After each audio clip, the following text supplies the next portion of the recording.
चलिए बच्चों, स्टार्ट करूंगा मैं अपना डिस्कशन। कल हम लोगों ने काफी कुछ डिस्कशन किया। विकेरियस लाइबिलिटी के बारे में we discussed. Then vicarious liability of state है या नहीं है, तो इंडिया में उसका क्या माना जाता है, यूके में उसका क्या माना जाता है, उसके बारे में वी मेड डिस्कशन। आज का जो डिस्कशन है that is on exceptions to the rule of strict liability. तो मेरा जो आपके साथ अगला डिस्कशन होगा that would be on what बेटा, exceptions to the rule of strict liability means what. चलिए एक एक चीज देखते हैं। मुझे एक चीज बताइए, स्ट्रिक्ट लाइबिलिटी जहां पर एप्लीकेबल होती है, इन whichever cases the principle of strict liability applies, who is liable? पक्का? Owner is liable. जहां पर भी क्या एप्लीकेबल होगी? जहां पे भी स्ट्रिक्ट लाइबिलिटी एप्लीकेबल लागू होती है, in all those cases owner is liable. Yes और no? Even in case of vicarious liability, भले लाइबिलिटी कोई और करता कोई और है, बट ओनर लायबल होता है। ठीक है। नाउ अब मैं बोल रहा हूं कि एक्सेप्शंस टू स्ट्रिक्ट लाइबिलिटी। बच्चे ध्यान सुनिएगा, मैं कह रहा हूं कि what are the exceptions to strict liability. Except, तो देखिए जहां जहां पे स्ट्रिक्ट लायबिलिटी का प्रिंसिपल एप्लीकेबल होता है, हु इज लायबल? जहां जहां पे स्ट्रिक्ट लायबिलिटी का प्रिंसिपल एप्लीकेबल होता है, ओनर इज लायबल। ट्रू और नॉट? तो मैं बोल रहा हूं कि exceptions to strict liability. So what do you mean by exceptions to strict liability? Very nice. तो जब मैं कहूं कि भाई स्ट्रिक्ट लाइबिलिटी के एक्सेप्शंस हैं, मतलब जनरल रूल ये है कि owner is liable in cases of strict liability. Exception मतलब ऐसे कई केसेस हैं जहां पे स्ट्रिक्ट लाइबिलिटी तो है बट ओनर नहीं है। There are some points that do not come under the rule. Which rule? Strict liability. So बच्चों, मैं अभी आपके साथ डिस्कस करूंगा ऐसे कौन कौन से केसेस हैं जहां पे स्ट्रिक्ट लाइबिलिटी तो है but who is not liable? Owner is not liable. चलिए बच्चों ध्यान देखते हैं। So I start with the exceptions. चलिए बच्चों, सबसे पहला ध्यान से, सबसे पहला है natural use of land. So what is natural use of land? Sorry, natural use of land का मतलब क्या है? छोटा सा एग्जांपल देता हूं। ये जमीन है, जमीन में कितना बड़ा गड्ढा है, ठीक है? आपने इस गड्ढे में पानी भर दिया। मुझे बताइए नेचुरल यूज ऑफ लैंड है या अननेचुरल यूज ऑफ लैंड है? Can I say it can amount to natural use of land. बस ये जमीन है बट आपने इसके ऊपर एक चबूतरा बना दिया, इतना बड़ा चबूतरा बना दिया या इतना बड़ा कंस्ट्रक्शन कर दिया और फिर यहां पे पानी भर दिया। क्या ये अननेचुरल यूज ऑफ लैंड की कैटेगरी में आ सकता है? यस। जमीन से घास का निकलना, जमीन में खेती करना, पेड़ लगाना is what? Natural use of land. Ground water पे, अर्थ में नीचे ग्राउंड वाटर है, बोरवेल की सहायता से उस ग्राउंड वाटर को बाहर निकालना नेचुरल यूज ऑफ लैंड।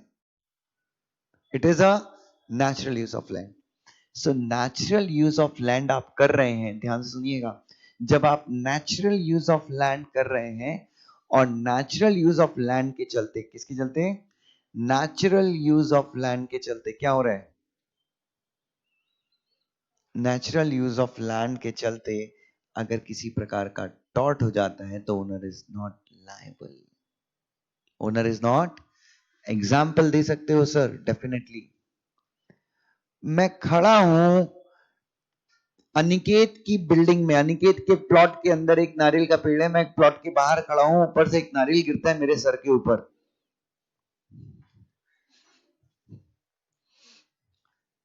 ठीक है, मेरी एक स्टूडेंट थी, मैं नया नया टीचिंग में आया था 2011 में, मैं 10 में टीचिंग में आया था एंड 11 में, एंड मतलब मैं बहुत यंग एज में था उस समय, जैसा कि आप सबको पता होगा, हर आदमी होता है, मैं भी 25 साल का ही था। और वो स्टूडेंट मतलब इतनी ब्यूटीफुल थी कि मैं क्या बताऊं, मतलब माफी चाहता हूं, बट उस समय नया नया था टीचिंग में, तो इतना संयम नहीं था। तो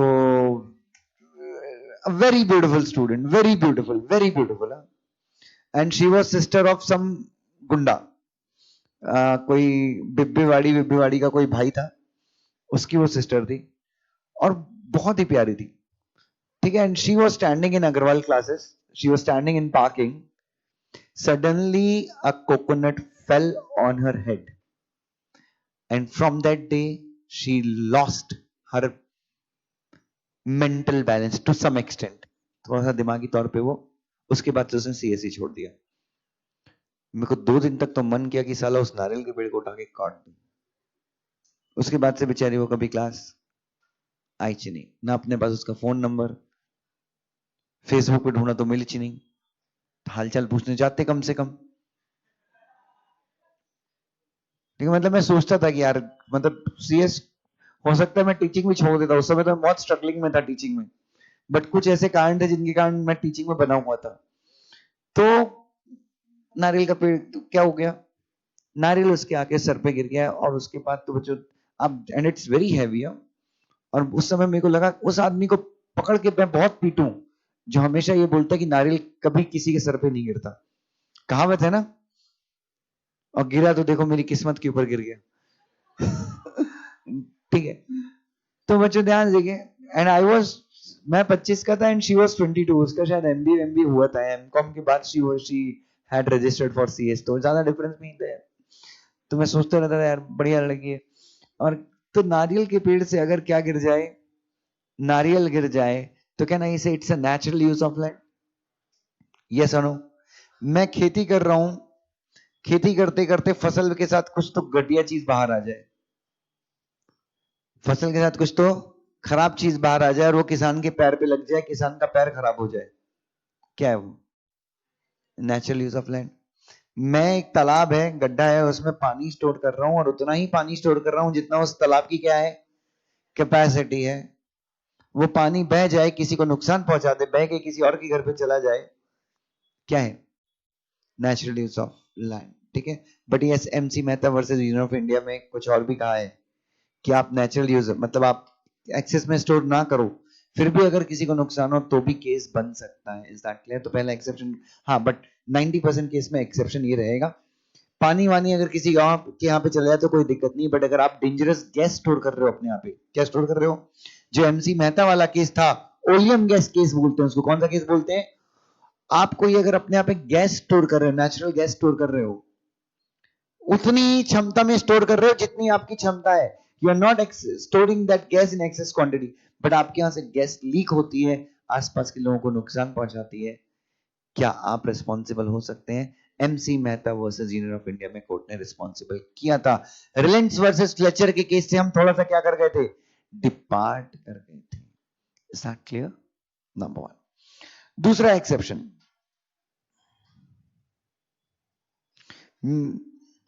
consent of plaintiff, consent of, what is consent of plaintiff, plaintiff का कंसेंट लेके काम करना। रिलायंस वर्सेस फ्लेचर पढ़ा था अपन ने, रिलायंस वर्सेस फ्लेचर में क्या हुआ था, मेरे यहां पे जो एक्सेस वाटर था, या मेरे यहां पे जो एक्सेस वाटर था, वो कहां पे चला गया, शाफ्ट की मदद से बगल वाले के कोल माइंस में चला गया। अगर और सिंपल रखना, बगल वाले के घर में चला गया, उसका पूरा घर खराब हो गया, कोल माइंस खराब हो गई। उसने अग्रीब पार्टी कौन हो गया, दुखी कौन हो गया, कोल माइंस वाला। उसने मेरे खिलाफ कोर्ट में क्या किया, मुकदमा किया। अगर मान लीजिए ये हरकत करने के पहले, रिजर्वायर बनाने के पहले, रिजर्वायर बनाने के पहले मैंने किसकी परमिशन ले ली होती, कोल्ड माइन के ओनर की परमिशन ले ली होती, कोल्ड माइन के ओनर की परमिशन ले ली होती कि भाई ऐसा ऐसा हो सकता है, आपके यहाँ पानी आ सकता है, आपको कोई दिक्कत तो नहीं है, और वो मुझे परमिशन दे देता, कंसेंट दे देता, तो कोई दिक्कत थी।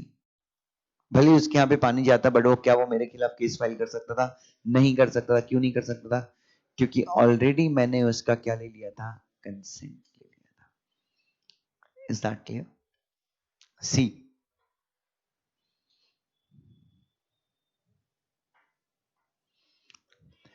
Mistake of third party. Mistake of home बच्चों, थर्ड पार्टी। एक minute. Now how is the mistake of third party? बच्चे ये मेरा बिल्डिंग, मेरी फैक्ट्री है, मेरी फैक्ट्री के अंदर ये पाइपलाइन गई है, वाटर पाइपलाइन। कहां पे गई है? मेरी फैक्ट्री के अंदर गई है, और इस वाटर पाइपलाइन से वाटर पास होता है। आज रात को मेरे फैक्ट्री में टेररिस्ट अटैक हुआ। आज रात को मेरी फैक्ट्री में क्या हुआ? टेररिस्ट अटैक हुआ। टेररिस्ट लोगों ने ये वाटर का जो पाइप था उसको क्या कर दिया? फोड़ दिया। किसने फोड़ा? मैंने या खुद ने? मैंने या टेररिस्ट ने? टेररिस्ट ने इस पाइप को क्या किया? बर्स्ट कर दिया। इसके चलते पूरा पानी कहां आ गया बच्चों? आसपास के एरिया में चला गया। The terrorist busted the pipeline out of which water flew to the neighboring areas. Now, do you think इस केस में मेरी कोई गलती है, ओनर की कोई गलती है? क्या कोर्ट इस केस में रिलायंस वर्सेस फ्लेचर का रूल या स्ट्रिक्ट लायबिलिटी का रूल अप्लाई करेगा या नहीं करेगा? क्यों नहीं करेगा? क्योंकि ओनर की कोई गलती यहां पर नहीं है। मिस्टेक किसकी है? मिस्टेक का क्रेडिट जाता है थर्ड पार्टी को। मिस्टेक की लायबिलिटी किस हो जाएगी? थर्ड पार्टी को। नेक्स्ट,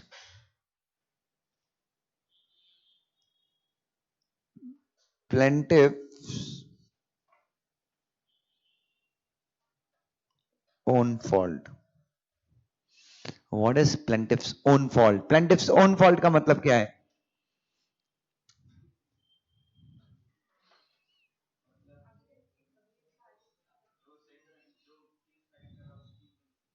जो केस फाइल कर रहा है उसकी गलती की वजह से हो जाए।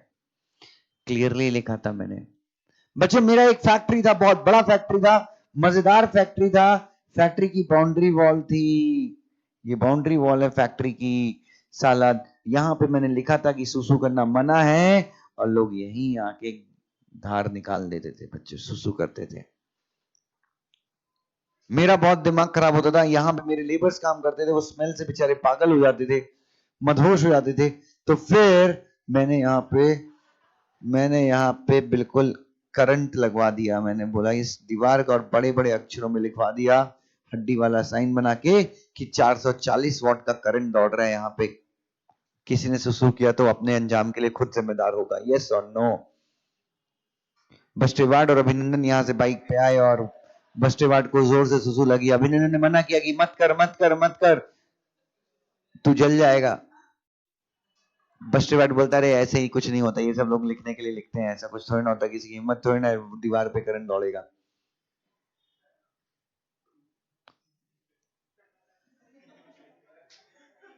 एंड बस्टेवर्ड ने क्या कर दिया? So बच्चों ना, he did it।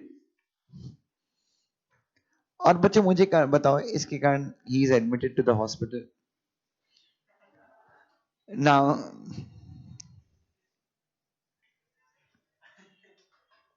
जैसे ही हॉस्पिटल में एडमिट हुआ, सबसे पहले तो इसका ब्रेकअप हो गया बच्चों। अब मैं आपसे ये जानना चाहता हूं कि इस केस में क्या बस्टेवर्ड मेरे खिलाफ केस फाइल कर सकता है? Can he file a case against the owner of the factory? क्यों नहीं? बड़े बड़े अक्षरों में लिखा था प्लेंटिफ, आप प्लेंटिफ बनोगे। बड़े बड़े अक्षरों में लिखा था कि यहाँ पे ये सब मत कीजिए, 440 वॉट का करंट रेगुलर बेसिस पे दौड़ रहा है।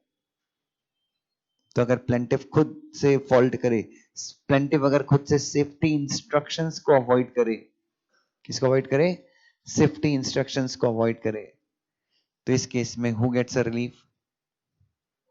Owner gets a relief. जैसे बड़े बड़े कंस्ट्रक्शन साइट्स हैं, तो जब आप उन कंस्ट्रक्शन साइट्स के अंदर घुसते हो तो आपसे पहले ही बोला जाता है कि please wear a helmet and then only come, ठीक है। और काफी अनयूजुअल लगता है अपने को क्या हेलमेट पहनने का।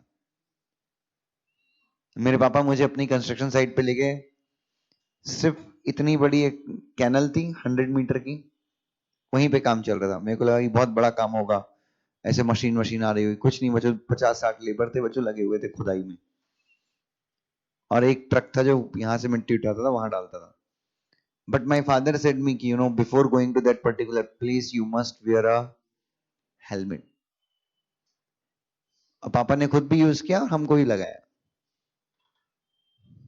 तो मैंने बोला ऐसा क्यों? तो पापा बोलते हैं सरकारी नियम है, अगर किसी इंस्पेक्टर ने देख लिया, इंस्पेक्टर मतलब वो फैक्ट्री इंस्पेक्टर, लेबर इंस्पेक्टर ने देख लिया, तो we would be charge 50,000 rupees का fine. But apart from that it's a moral responsibility to wear. Construction site है, अगर वहां पे पैर भी फिसला, अभी मेरे पापा के कॉन्ट्रैक्ट के एक फ्रेंड थे, बुरा अंकल, बुरा अंकल A5 ग्रेड के कॉन्ट्रैक्टर थे, 250 करोड़ रुपीस के काम इनके छत्तीसगढ़ में चल रहे हैं। आपको पता होगा, अगर किसी ने डैम देखा है तो डैम के साइड में ना एक कुआं जैसा बनाते हैं वाटर लेवल के लिए।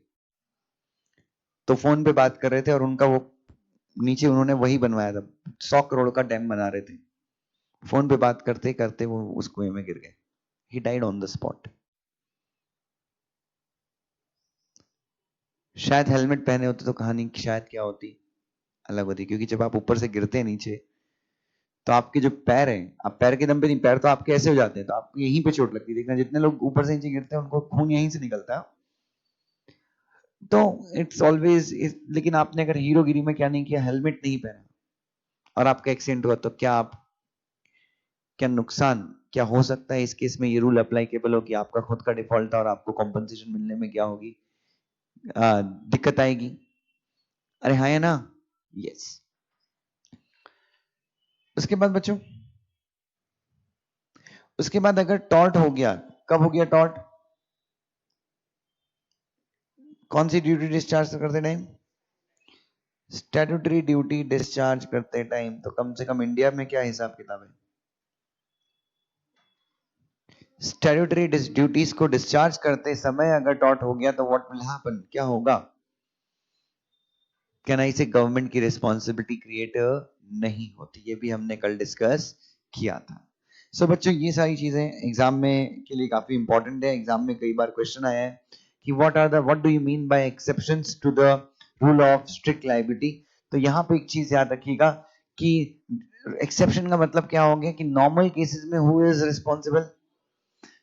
एक्सेप्शन का मतलब क्या होता है? एक्सेप्शन सजेस्ट करता है यहाँ पे कि नॉर्मल केसेस में owner is liable. Normal cases में who is liable? Owner is liable for what? Torts. Strict liability के जो केसेस हैं वहां पे लायबल होता है owner, but in cases of exceptions though there will be strict liability, though there will be, but who will not be liable? Owner will not be liable. पहले क्या है? Natural use of land, keeping water in the water tank. Building में क्या करना? Piping करना, पेड़ लगाना, खेती किसानी करना, रोड्स वगैरह बनाना, कंस्ट्रक्शन करना, ये सब क्या है? इफ एनी टॉट takes place due to natural use of land, owner is not. ये आप रोड के ऊपर कंस्ट्रक्शन कर सकते हो, रोड के ऊपर आप क्या कर सकते हो? वाटर टैंक बना सकते हो। ये सारी चीजें क्या है? वाटर टैंक मतलब तालाब बना सकते हो, आप अपनी छत के ऊपर भी एक टैंक बना सकते हो पानी रखने के लिए, बिकॉज इट इज नेचुरल ना। अगर आप बिल्डिंग बना रहे हो तो आप, लेकिन हाँ, पानी आपको कितनी कैपेसिटी में रखना है? जितनी उसकी कैपेसिटी है, तभी वो नेचुरल यूज ऑफ लैंड कहलाएगा, ठीक है। उससे ज्यादा अगर आपने रखा तो अननेचुरल जाएगा। For example, if coconut falls from a tree on a person या on the head of a person, who is not liable? Owner is not liable. अगर किसका कंसेंट लिया था आपने? प्लेंटिफ का कंसेंट लिया था। आज बच्चों आपने मेरे से क्वेश्चन नहीं पूछा, सर अगर कंस्ट्रक्शन करते करते कोई एक्सीडेंट हो जाए तो? अगर क्या करते करते?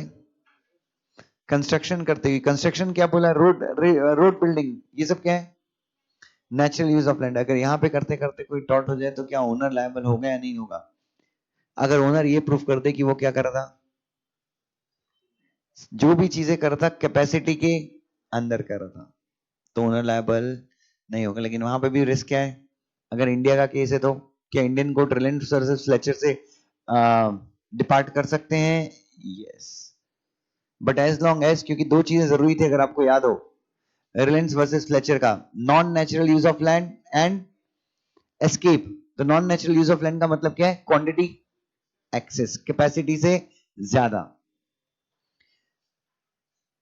इफ द, अच्छा किसका कंसेंट ले लिया आपने, अगर प्लेंटिफ का जो मैंने आपको एग्जांपल दिया था, in the example in the case of Reliance versus Fletcher, if the owner of the factory would have taken the consent of whom, बच्चों?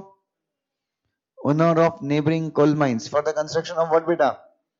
Reservoir, then the owner of factory would not have been responsible. अरे हाँ या ना, अगर किसका consent ले लिया होता,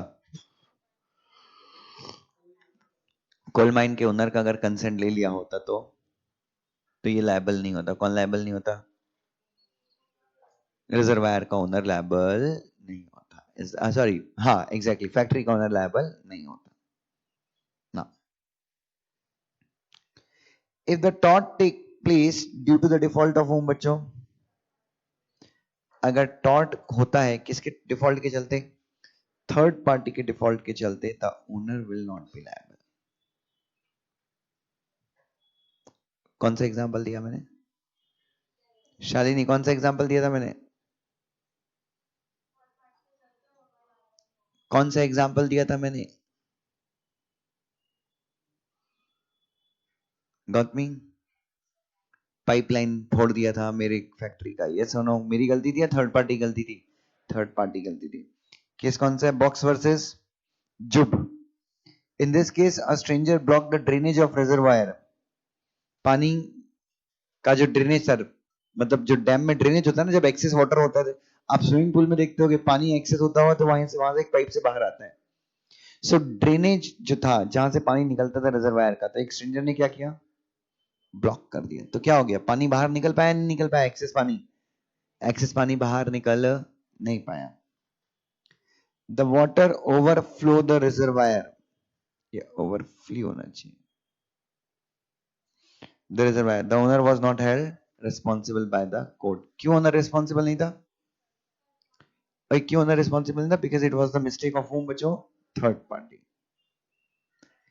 if the tort was committed by whom, बच्चों कोई गवर्नमेंट अथॉरिटी अगर टॉर्ट कर दे, कब टॉर्ट कर दे गवर्नमेंट अथॉरिटी? स्टैट्यूटरी ड्यूटीज को डिस्चार्ज करते समय। Who is not liable? Government is not liable. Example क्या है, कल पढ़ा था क्या अपने case, Green versus Chelsea water work. In this case, water line busted at the time of supply of water to the household by the municipal authority. The court did not hold municipal party. The court did not hold आना चाहिए। The court did not hold, किसको hold नहीं किया उसने responsible? Municipal authority को court ने responsible जिम्मेदार या जिम्मेदार नहीं ठहराया। चलिए नेक्स्ट क्या है बच्चों? अरे ये तो मैं भूल ही गया आपको बताना। Act of God is what? भगवान की कृपा नहीं रे, भगवान का कर्म। सो भगवान के गुस्से के चलते अगर कुछ होता है, बाढ़ आ जाती है, भूकंप आ जाता है, इसके चलते अगर आपको क्या हो जाए, नुकसान हो जाए। मेरी फैक्ट्री में काम चल रहा था, भूकंप आ गया, फैक्ट्री में 20 मजदूर मर गए, am I liable? No, I am not liable, because इसमें मेरी गलती नहीं है, क्योंकि पूरे इंडिया की हर जगह के जहां जहां भूकंप आए सब जगह के लोग मरे। ये इत्तेफाक था कि मेरी फैक्ट्री में भी 20 लोग मरे, इत्तेफाक था ना, मतलब हर ही जगह मरे ना, तो भूकंप से कोई बचा नहीं है। तो जो लोग मेरी फैक्ट्री में थे, अगर वो उस समय घर पे भी होते तो भी बचने का कोई चांस नहीं था, because God does not discriminate. भगवान सबको मारते हैं, उनका दिमाग खराब हुआ तो। If any accident takes place due to what बेटा? फ्लड, अर्थक्वेक, स्टॉर्म, टी सुनामी और लाइक इवेंट। तो सुनामी वगैरह के चलते, उसके फ्लड के चलते अगर क्या होता है, एनी व्हाट हैपेंस बच्चों, any taught happens, who is not liable? Owner is not liable. Plaintiff's own default. If plaintiff willfully avoids what beta? Safety instructions को, सुरक्षा नियमों की अनदेखी करता है जानबूझकर, कौन? प्लेंटिफ। तो कौन लायबल नहीं है? ओनर लायबल नहीं है। Due to which tort takes place, the owner will not be liable. Is that clear to everyone? Is that clear to everyone? चलिए नेक्स्ट देखेंगे बच्चों। नेक्स्ट क्या है बच्चों?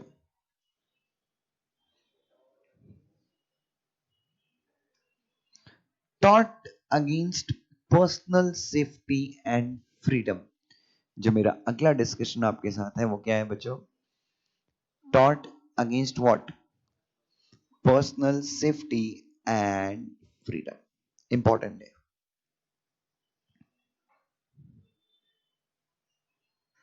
ध्यान से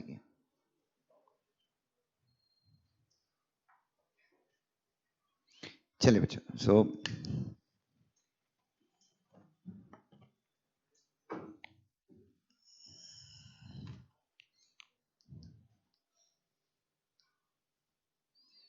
चलिए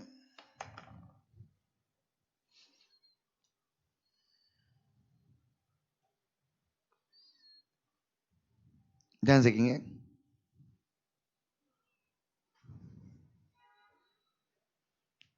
टॉर्ट अगेंस्ट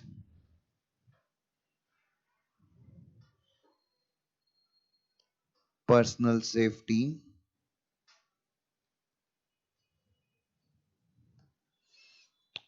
एंड फ्रीडम। इसके अंदर जो सबसे पहला टॉर्ट है वो है battery. So now what is battery? इधर देखो सारे लोग में। Battery is nothing but without consent. बिना किसके? बैटरी से अपन चार्ज होते हैं ना, या बैटरी से अपन चार्ज करते हैं ना। बिना आपकी परमिशन के कोई आपको क्या कर दे? चार्ज कर दे।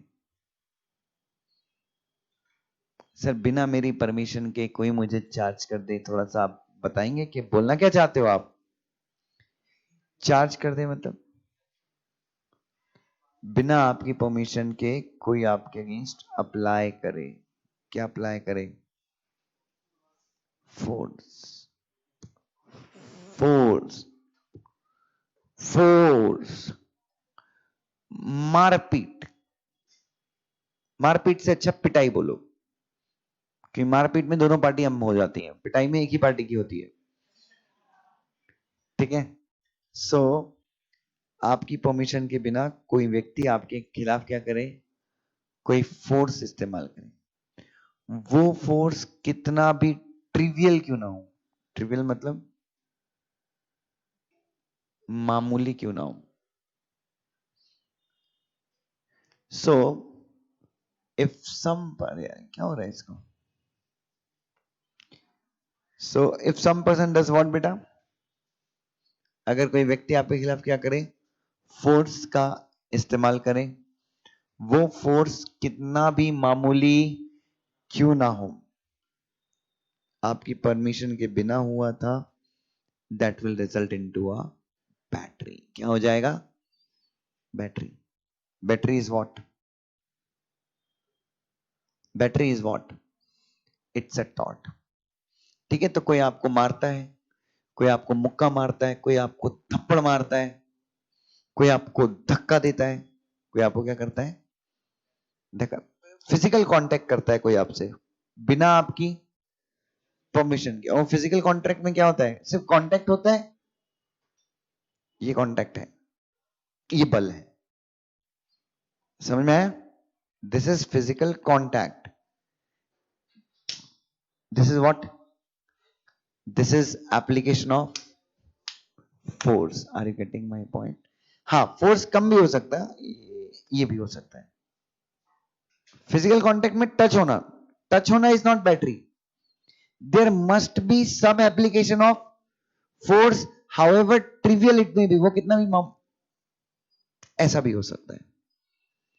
Is that clear? तो what that results into a taught.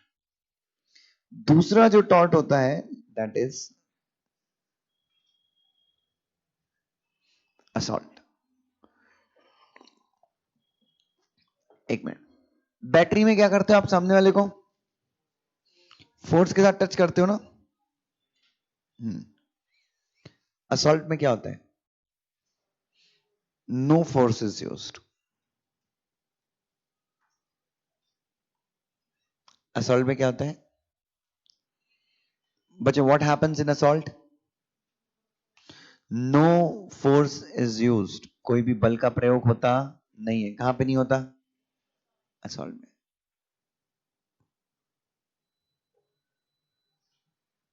अभिनंदन, मारूंगा साले, बहुत पिटाई करूंगा। क्या है ये? बस तू भी मार खाएगा, निसाल तू भी मार खाएगा। सो निसाल नहीं, निसड़। ओके ओके ओके, निसल। रा नहीं होता, वो ला होता है हिंदी में। मराठी में तुम्ही निसड़ सांगता। ये वाला सा है या ये वाला सा है? ये निसड़ है हिंदी में। ये ऐसा ऐसा ऐसा ऐसा ना कुछ, हिंदी में ये ला होता है, ला। तो हिंदी में हो जाएगा आदित्य भाव निसल। ठीक है ना? एनीवे एनीवे, सो असॉल्ट में no force is used. Assault में no force is used, but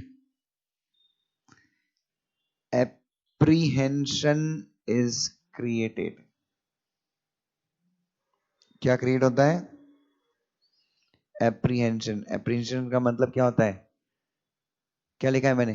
डर या चिंता क्रिएट कर दी जाती है किसके दिमाग में? सामने वाले के दिमाग में एक चिंता क्रिएट की जाती है। क्या? कि तेरी लगेगी। फोर्स का प्रयोग किया जा सकता है। So I went there, I don't know, there were many people and I was brutally assaulted. Assaulted मतलब she was not touched, उसको गालियां दी गई थी, तो कुत्ती है, कमीनी है, मार पड़ेगी तेरे को। तो असॉल्ट में क्या होगा? ओनली ये जो गाली गलौज का जो सिस्टम है, मारने पीटने की धमकी देना कि बहुत पिटाई होगी तेरी, मारेंगे, ये सब क्या है? ये सब। सो असॉल्ट में you don't touch. Is that clear? But बोलते बोलते मारूंगा मारूंगा, ए मारूंगा, मार मार दूंगा, मैं बता रहा हूं, मार दूंगा मैं, ए यार वो सुखसा मत मेरे को, सच में मार दूंगा। और आपने मार दिया, तो मार दिया तो क्या हो गया? बैटरी। कैन आई से बैटरी इंक्लूड्स असॉल्ट आल्सो? मारने के पहले मुक्का दिखाया होगा ना। अच्छा, आप असॉल्ट इंप्लाइडली भी कर सकते हो। इंप्लाइडली बोल दो किसी को सिर्फ क्या दिखा के? मुक्का दिखा के। तुमने मुक्का दिखाया तो भी वो क्या है? किसी के कनपट्टी पे बंदूक रख दी, वो भी क्या है? असॉल्ट है, भले ही बंदूक खाली क्यों ना हो, but it's an assault, but it will constitute N, क्योंकि सामने वाले को पता नहीं कि बंदूक क्या है, खाली है। सो क्या असॉल्ट बैटरी को इंक्लूड करता है? असॉल्ट बैटरी को इंक्लूड नहीं करता, but battery in most of the cases includes assault. उसके बाद है बॉडीली हार्म, इसको हिंदी में बोलते हैं शारीरिक नुकसान। क्या नहीं से बैटरी से एक स्टेप आगे, सामने वाले ने आपको पिटाई की और आपको क्या लग गई? चोट लग गई। तो आपके ऊपर क्या आई है? इंजरी आई है। क्या ये आपको इंजरीज आई हैं? तो क्या है बच्चों? Bodily harm. बॉडीली हार्म भी एक प्रकार का क्या है? बॉडीली हार्म भी एक प्रकार का क्या है? Tort. D, nervous shock. Tort की डेफिनेशन इतनी वाइड है, टॉर्ट की डेफिनेशन इतनी वाइड है, सुनिएगा ध्यान से। टॉर्ट की डेफिनेशन इतनी वाइड है कि टॉर्ट की डेफिनेशन ये मानती है, टॉर्ट के जो कंसेप्ट हैं वो ये मानते हैं कि इंसान को डैमेज, इंसान को नुकसान, इंसान को इंजरी सिर्फ सिर्फ शब्दों से या फिर फिजिकल नुकसान करके नहीं पहुंचाई जा सकती। मतलब इंसान के अगेंस्ट टॉर्ट आप उसको मेंटली हैरेस करके भी किसी इंसान के अगेंस्ट टॉर्ट कर सकते हो, सदमा देके। क्या देके? सदमा देके। फॉर एग्जाम्पल, दो तीन मैं एग्जाम्पल देता हूं आपको। यहां पे मैं यहां पे बैठा हुआ था, समवन टोल्ड मी, किसी ने मुझे बताया कि दुष्यंत सर आपकी कार को पुलिस वाले उठा के ले गए और ये आपकी कार के ऊपर डंपर चढ़ गया है। 1 अप्रैल का दिन था। आई वाज सो सीरियस, और मैं पढ़ा रहा था एंड समवन टोल्ड मी कि सर आपकी कार के ऊपर, आपकी BMW के ऊपर डंपर चढ़ गया है सर पूरा। एक स्क्रैच आ गया था उस BMW में, उस स्क्रैच को ठीक कराने के तो 25,000 रुपए बोला। तो मैंने बोला ठीक है, दाग अच्छे हैं। इतना सा स्क्रैच था, इतना सा। वो मेरी क्विड में होता तो मैं उसके ऊपर फेविकॉल लगा के ठीक कर देता। वो छुप जाता है फेविकॉल से व्हाइट कलर में, उसमें था तो मैंने ठीक है, दाग अच्छे हैं। सो समवन टोल्ड मी कि आपकी BMW के ऊपर डंपर चढ़ के बैठा है। बच्चों, don't you think so? Heart attack तो नहीं पता, बट बेहोश तो जरूर हो जाता, शॉक तो पड़ता। फिर बाद में बोलता मजाक कर रहा हूं, मजाक कर रहा हूं। It is a taught, it is a. एक औरत घर पे अकेली थी, उसके पति का दोस्त घर पे आया और उसने कहा कि तुम्हारा पति जब ऑफिस से लौट रहा था उसका एक्सीडेंट हो गया, उसकी दोनों टांगे टूट गई। औरत बेहोश, और औरत जो है वो नर्वसली ब्रेक डाउन हो गया उसका। बाद में बोलता है कि मैं तो मजाक कर रहा था। लॉ ने क्या माना? टॉट है। तो कई बार आपके साथ कुछ गलत होता है, या कई बार कोई आपकी पिटाई करता है या ऐसा है, तो टॉट नहीं होता। कई बार टॉट सिर्फ ऐसे हो जाता है, आप क्या देखते हो और क्या सुनते हो उसके बेसिस पे भी क्या होता है, टॉट होता है। क्या बोलते हैं इस टॉट को? तो आप किससे रेमेडी मांगोगे? जिस व्यक्ति ने आपको नर्वस शॉक दिया है। ई, malicious,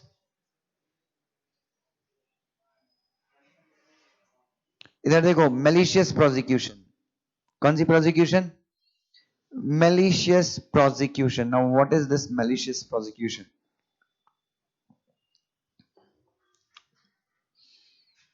Listen to me, listen to me. किसी के खिलाफ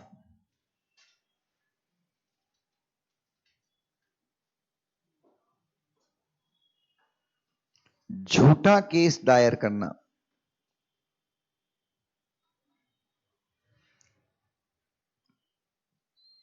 उसको प्रताड़ित करने की नीयत से।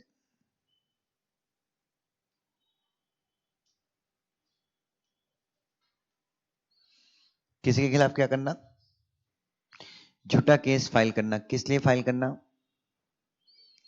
Filing a false case, malicious case against some person. किसके, क्यों केस फाइल कर रहे हो? उसकी रेपुटेशन को नुकसान पहुंचाने के लिए, उसको कोर्ट के चक्कर लगवाने के लिए। होता है क्या ऐसा? हाँ।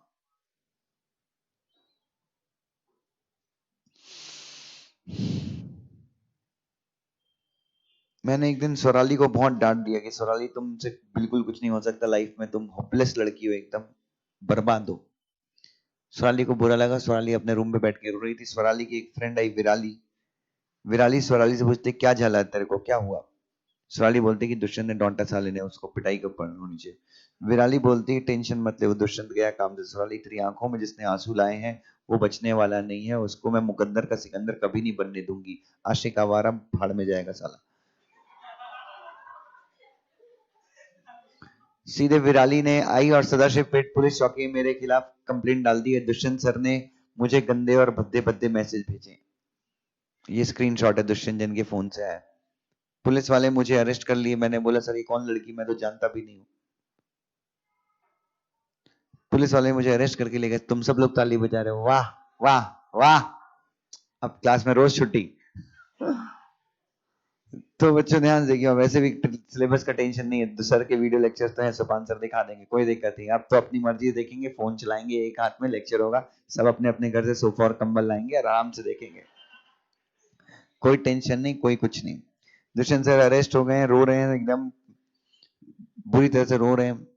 मेरे खिलाफ कोर्ट में क्या चला, केस चला, 11 साल तक केस चला, और 11 साल के बाद समझ में आया कि दुष्यंत जैन ने विराली नाम की लड़की को कोई मैसेज किया ही था, दुष्यंत सर ने तो देखा ही था। 11 साल लग गए कोर्ट में। बच्चों क्या नहीं, इसे मेरे खिलाफ तो जजमेंट किसके फेवर में आया, प्लेंटिफ के खिलाफ या डिफेंडेंट के खिलाफ? डिफेंडेंट के खिलाफ। क्या डिफेंडेंट विराली के खिलाफ, मतलब अब दुष्यंत जैन विराली के खिलाफ वापस से केस फाइल कर सकता है? Yes, again in tort, yes और नो? क्यों? क्योंकि विराली ने मेरे खिलाफ क्या किया था, मैलिशियस प्रोसिक्यूशन फाइल किया था, मुझे अनॉय करने की नीयत से, मुझे इरिटेट करने की नीयत से। अरे यस और नो? क्या टॉर्ट में केस बनता है विराली के अगेंस्ट? तो this is called as what बेटा, मैलिशियस प्रोसिक्यूशन। किसके फेवर में आती है? Defendant of malicious prosecution. तो क्या डिफेंडेंट जो है वो प्लेंटिफ बन सकता है टॉर्ट में? चलिए नेक्स्ट टाइप का जो टॉर्ट है, that is called as false imprisonment.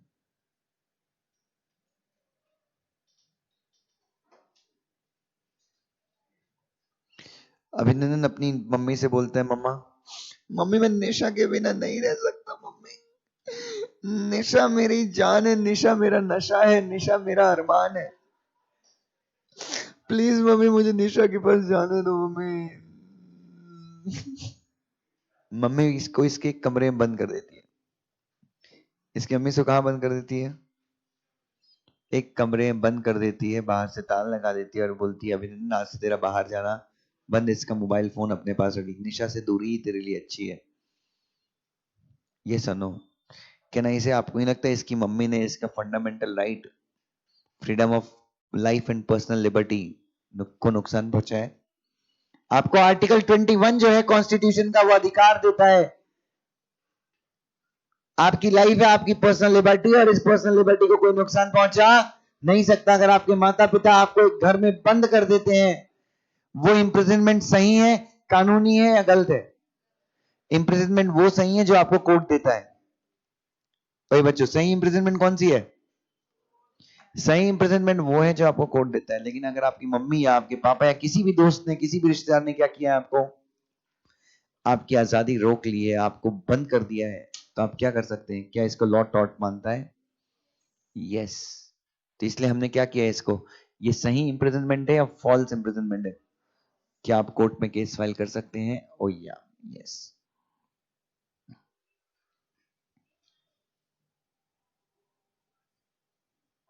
अरे यस और नो? चलिए बच्चों, सो ये सारे जो मैंने आपको टॉर्ट्स बताए, ये टॉर्ट किसके अगेंस्ट है? पर्सनल सेफ्टी एंड,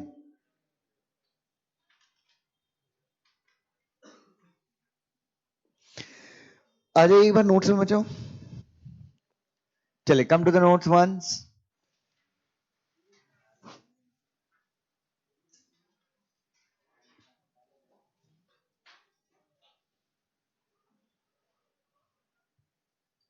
सबसे पहला डॉट कौन सा है?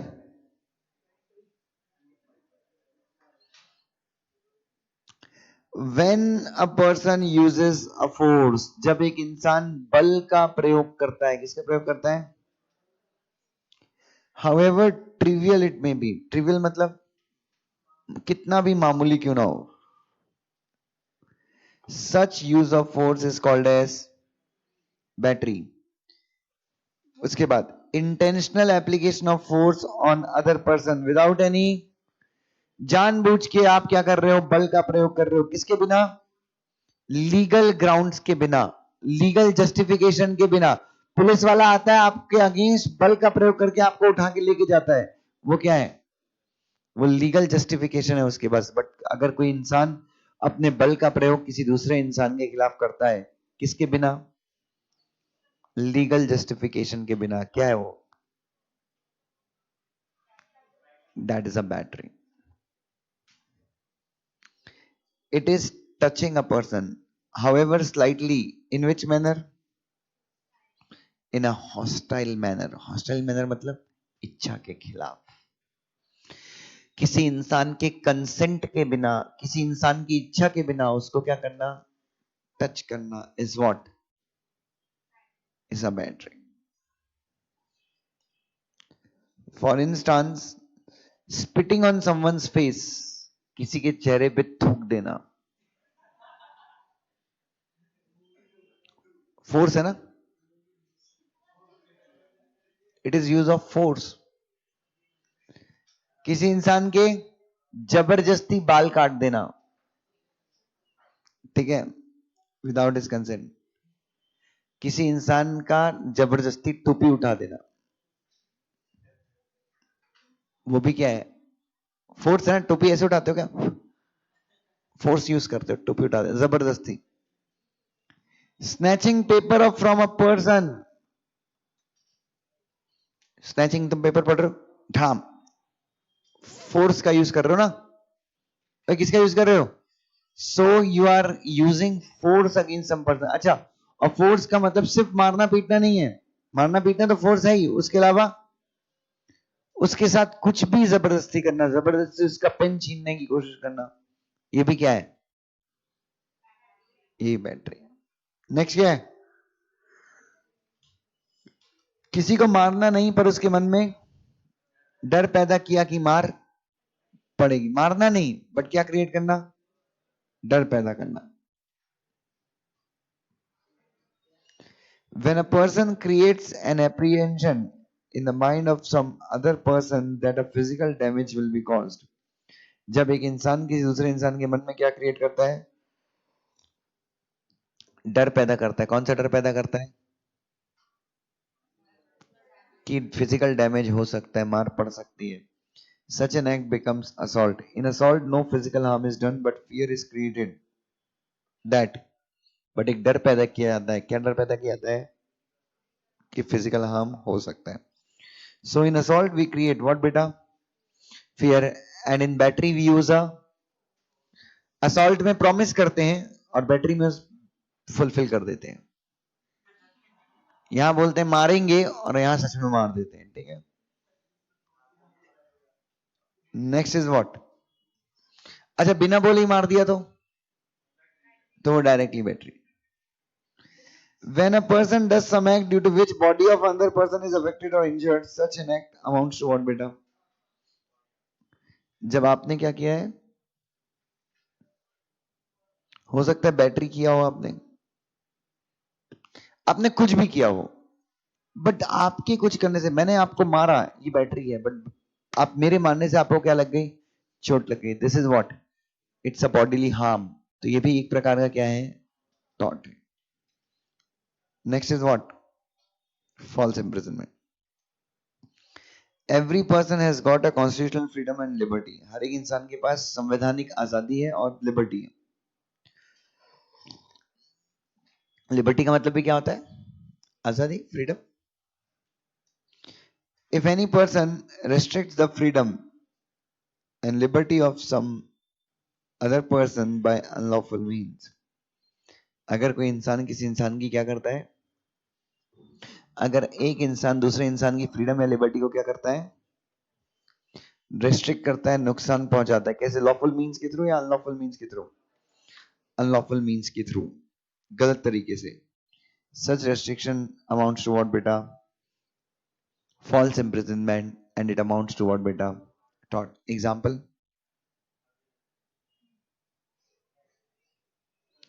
one of your friends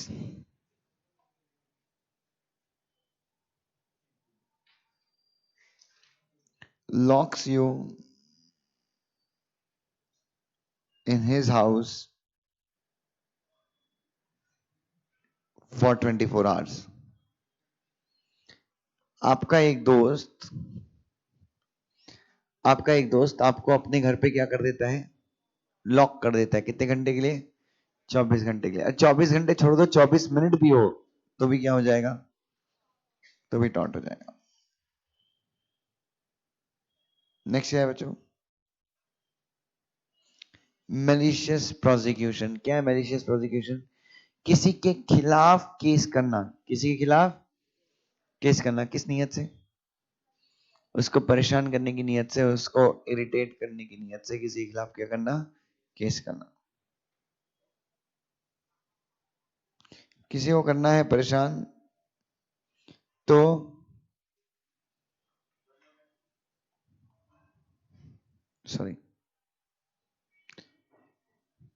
किसी को करना है अगर परेशान तो झूठा केस लगाकर, केस चलाकर निकाल दो उसकी जान।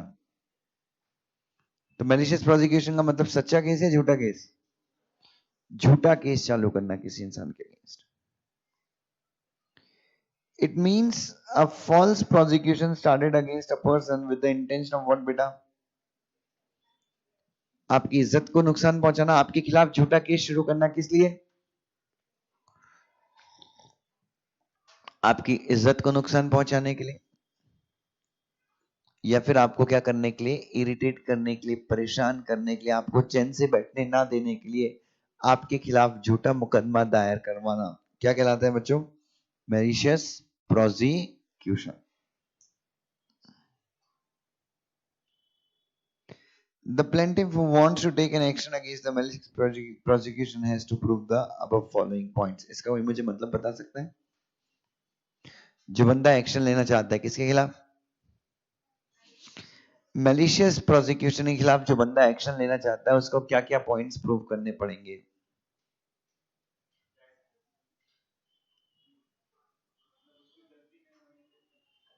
सबसे पहले तो प्रोसिक्यूशन होना चाहिए। दूसरा, प्रोसिक्यूशन में डिफेंडेंट की कोई गलती होना नहीं चाहिए। और केस का डिसीजन किसके फेवर में आना चाहिए? डिफेंडेंट के फेवर में आना चाहिए। देखो ध्यान से, सबसे पहला there has to be what बेटा? Prosecution. The prosecution was without any. Virali ने मेरे खिलाफ केस तो फाइल किया, but did she have a reason? क्या उसके पास कोई रीजन था? No, she did not have. कोई भी उसके पास लीगल रीजन नहीं था। She did not have a legal reason.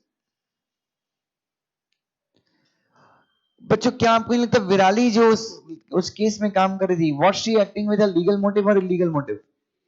उसका कोई लीगल मोटिव नहीं था। उसका सिर्फ मोटिव क्या था कि दुष्यंत से क्या किया जाए? परेशान किया जाए। So Virali did not have what बेटा? Virali did not have any legal reason. The defendant in such prosecution suffered a loss or damage due to what बेटा? इसका मतलब क्या चौथे वाले पॉइंट का? बच्चे डिफेंडेंट कौन था उस केस में? क्या मेरा फायदा हुआ या नुकसान हुआ? नुकसान हुआ। बिजनेस लॉस भी हुआ, रेपुटेशन लॉस भी हुआ, तो नुकसान ही नुकसान हुआ। और लास्ट डिसीजन किसके फेवर में आया? The decision in such case the decision in such prosecution comes in the favor of the defendant. So if all the conditions are satisfied, then the defendant of malicious prosecution may take action against whom बच्चों? Plaintiff of malicious prosecution। अगर ऊपर लिखी हुई पांचों cases, पांचों condition satisfy हो जाती, कौन कौन सी थी पांच condition? Number one, there has to be a prosecution. There was no legal reason. Decision किसके फेवर में आया?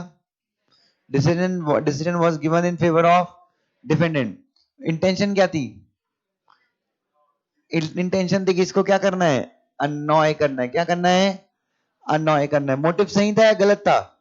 किसका? प्लेंटिफ का। विराली का मोटिव भी क्या था? गलत था। और कोर्ट ने डिसीजन मेरे फेवर में दे दिया। तो अगर ये सारी कंडीशन सेटिस्फाइड है तो क्या मैं मान लूं कि विराली ने टॉर्ट किया है? What tort has she committed? The tort of malicious prosecution. execution. Is that clear? चलिए बच्चों, नेक्स्ट क्या है बच्चों?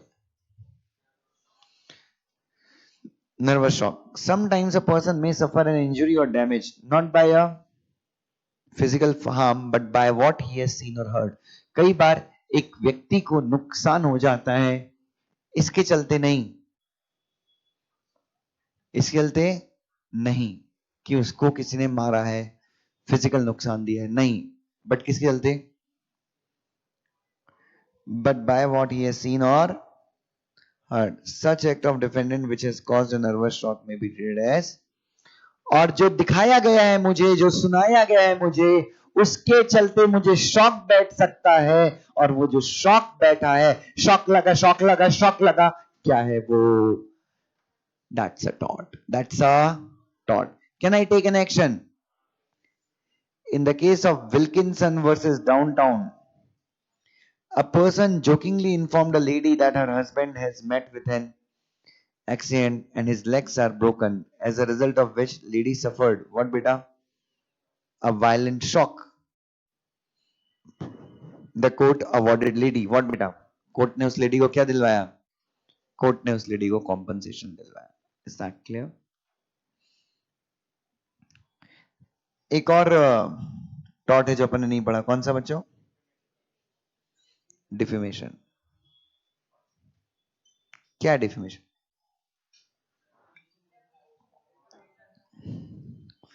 किसी इंसान की रेपुटेशन को नुकसान पहुंचाना. It's also taught. मैंने कल भी बताया था कि डिफेमेशन के अगेंस्ट आप टॉट में भी एक्शन ले सकते हैं और आप इंडियन पीनल कोड में भी एक्शन ले सकते हैं. जब टॉट में एक्शन लेते हैं तो you just claim a compensation. जब आईपीसी के अगेंस्ट अंदर एक्शन लेते हैं तो आप सामने वाले को 3 साल तक के लिए क्या करवा सकते हैं? जेल भी भिजवा सकते हैं. सो डिफेमेशन का मतलब होता है किसी भी तरीके से, चाहे वो वर्बल हो या फिर नॉन वर्बल. वर्बल मतलब विथ वर्ड्स, वर्बल मतलब विदाउट वर्ड्स. इशारों के थ्रू भी क्या कर सकते हो आप? किसी भी इंसान को क्या कर सकते हो?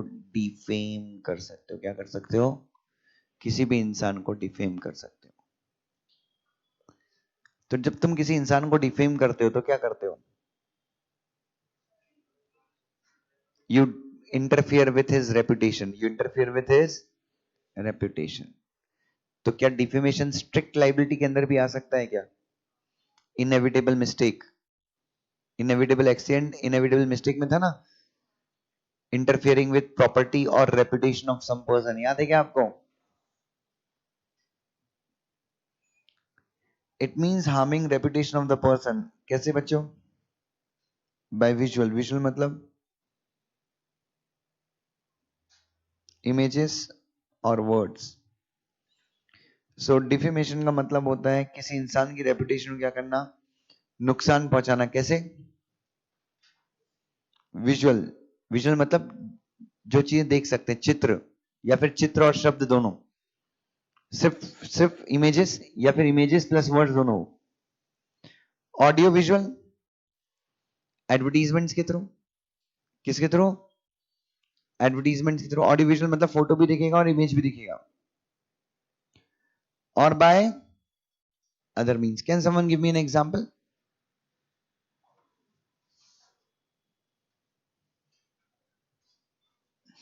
Can someone give me an example of ये जहां पे किसी इंसान ने दूसरे इंसान को डिफेम करने की कोशिश की हो?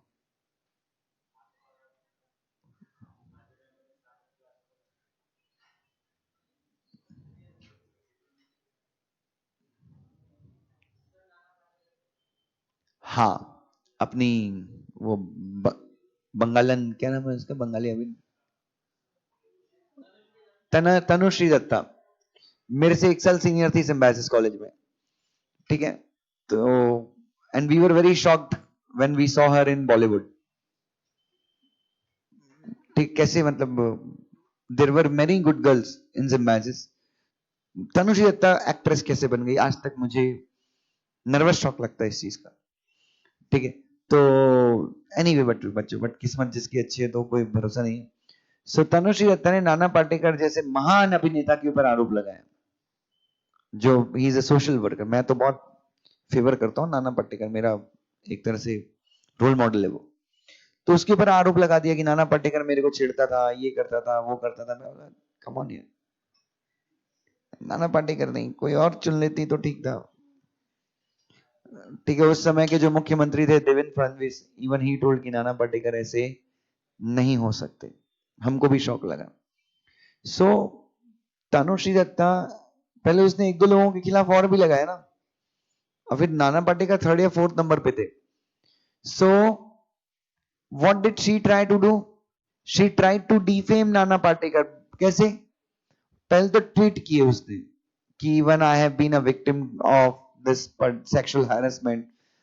सो व्हेन हम लोग किसी डांस की प्रैक्टिस कर रहे थे तो नाना पाटेकर मेकअप रूम में घुस जाते थे एंड यूज्ड टू वैसा वैसा कुछ गंदी हरकतें करते थे मेरे साथ। सो नाना पाटेकर ने उसके खिलाफ क्या किया?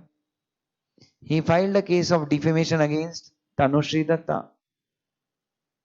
वो केस चल रहा है अभी भी। So already, although the case is subsidized, but definitely इसका जजमेंट आएगा तो हम बात चर्चा करेंगे इस बारे में। So how did Tanushree Datta try to interfere with the reputation of Nana Patekar? She gave a press conference. Point number one. Press conference is what?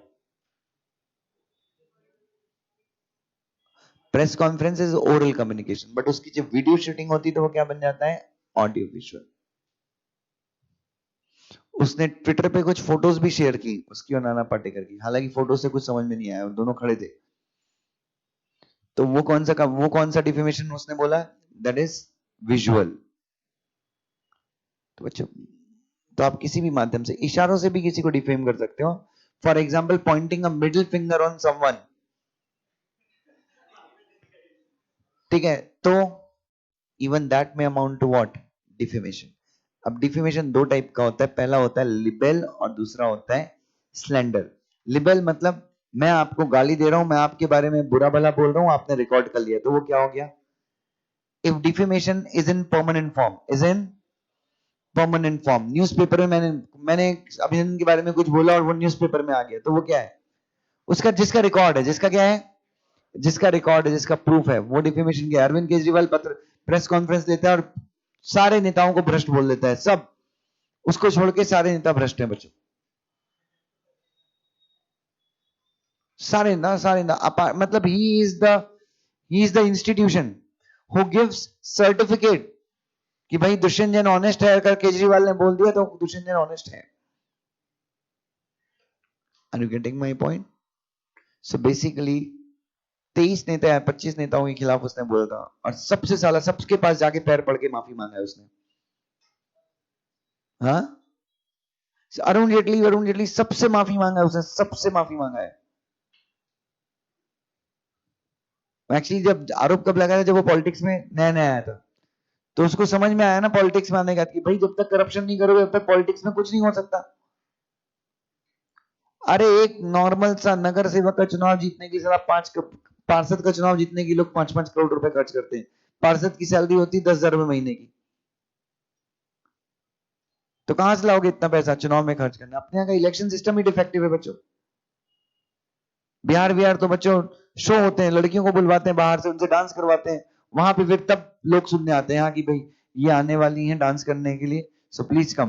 तो पब्लिक आती है तो पहले वो डांस डायरेक्ट नहीं करवाते, उससे पहले भाषण देता है कि मित्रों मेरे को वोट दो, उसके बाद डांस होता है। सो सिस्टम ही खराब है। एनीवे, सो लिबेल इज व्हाट बेटा? आप कुछ बोल रहे हो, किसी ने उसको क्या कर लिया? The defamation which is permanent in permanent form, that is the record of which are available. Slender is what? मैंने क्लास के अंदर अभिनंदन को कुछ बोला, बस्टेवेट को कुछ बोला, जो इनकी जिससे इनकी रेपुटेशन क्या हुई?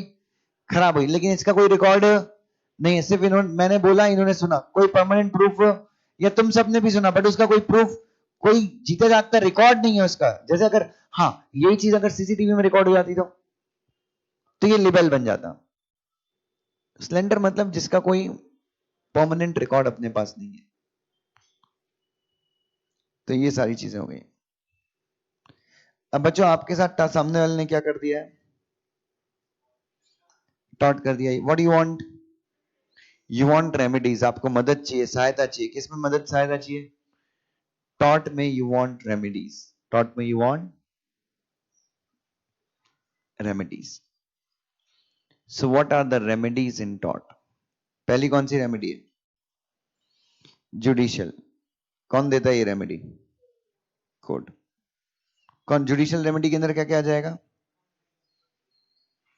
Compensation to the aggrieved party और इंजंक्शन अगेंस्ट डिफेंडेंट। जैसे रिलायंस वर्सेस फ्लेचर में रेमेडी क्या थी अग्रीव पार्टी को?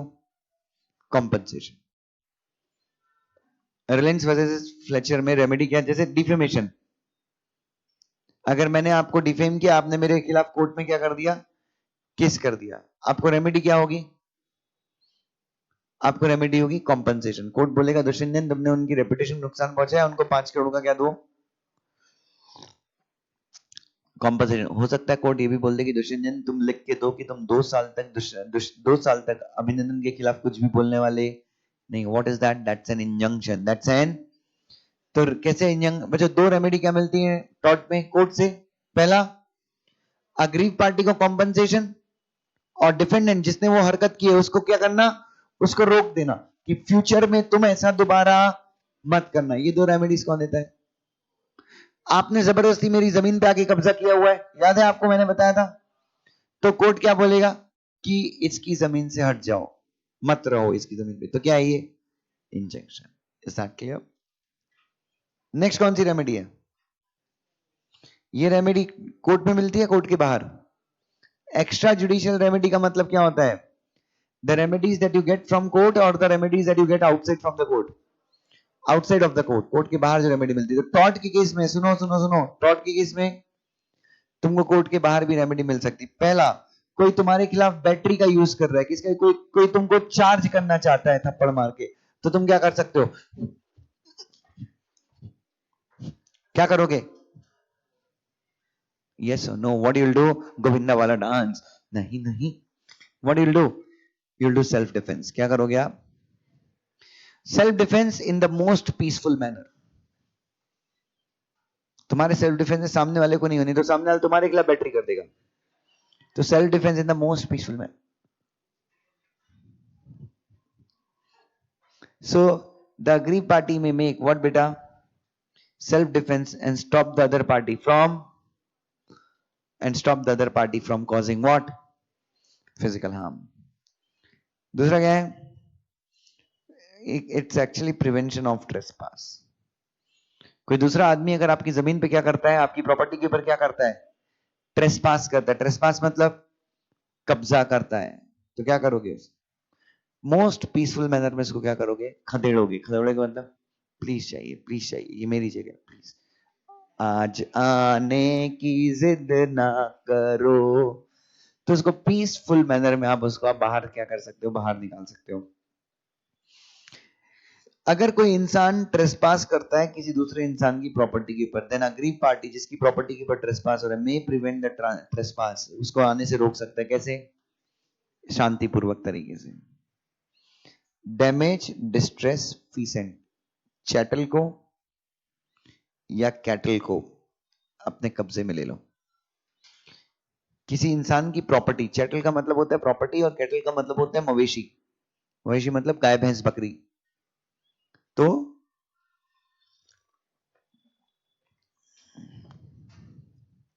किसी इंसान की प्रॉपर्टी के चलते आपको नुकसान हो रहा है।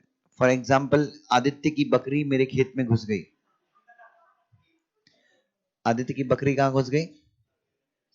और मेरे खेत में जितने भी मटर थे सब खा गई। क्या करूंगा मैं?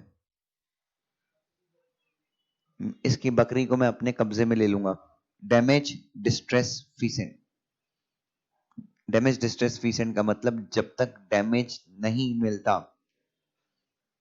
तब तक मेरा डिस्ट्रेस नहीं जाएगा, या तब तक मेरा स्ट्रेस नहीं जाएगा, और तब तक मैं आपके चैटल को, आपके प्रॉपर्टी को आजाद करने वाला नहीं हूं। इन केस द कैटल और property of any person has caused what बेटा?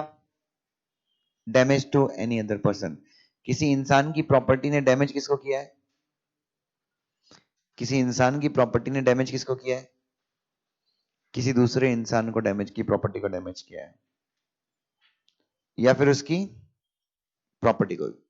आपकी प्रॉपर्टी ने किसी इंसान को नुकसान पहुंचाया है, आपकी प्रॉपर्टी ने किसी इंसान को या फिर किसी इंसान की प्रॉपर्टी को नुकसान पहुंचाया, तो आपकी प्रॉपर्टी ने, आपके गाय भैंस ने, आपके घोड़े ने, आपके कुत्ते ने मेरे को काटा है, आपके कुत्ते ने मुझे काटा है, तो जब तक आप मुझे मेरा कॉम्पनसेशन सॉरी, जब तक आप मुझे मेरा कॉम्पनसेशन नहीं देंगे तब तक क्या मैं आपके कुत्ते को अपने कब्जे में रख सकता हूं? यस।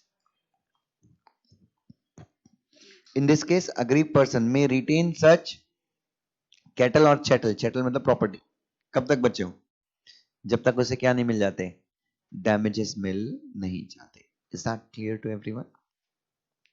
चलिए उसके बाद क्या है, नेक्स्ट क्या है कोर्ट के बाहर, नेक्स्ट रेमेडी क्या है, स्टॉपिंग द न्यूसेंस। बगल में जोर जोर से गाना चला रहे हैं ये लोग, अब के सावन है सबर से, जुमे दुनिया जिया दर से सावन की, जोर जोर से गाना बजा रहे हैं, अपन को पढ़ने में दिक्कत हो रही है, क्या कर सकते हैं अपन? न्यूसेंस कर रहे हैं ना वो लोग, न्यूसेंस मतलब परेशान कर रहे हैं, इरिटेट कर रहे हैं। मोस्ट पीसफुल मैनर में जाके हम उनसे वॉल्यूम कम करने का रिक्वेस्ट कर सकते हैं, और वो खुद नहीं करते तो हम कर सकते हैं। मोस्ट पीसफुल मैनर, ऐसा ही चाकू वाकू लेके गए, ठीक है।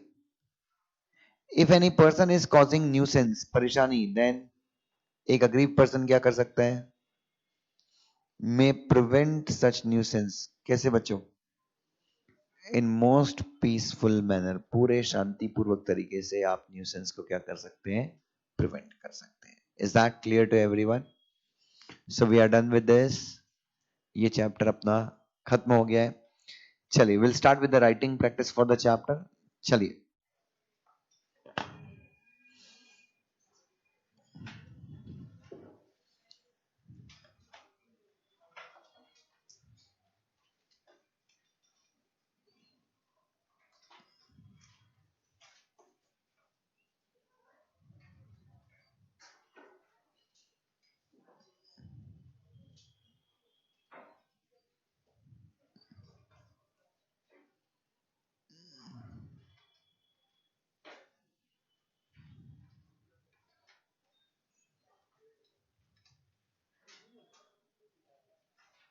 चलिए बच्चों,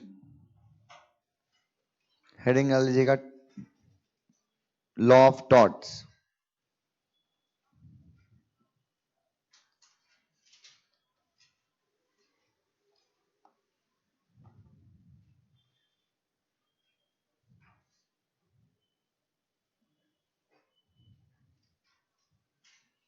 हेडिंग डाल लीजिएगा, law of thoughts.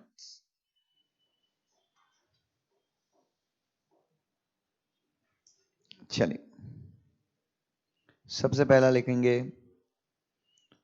Thoughts are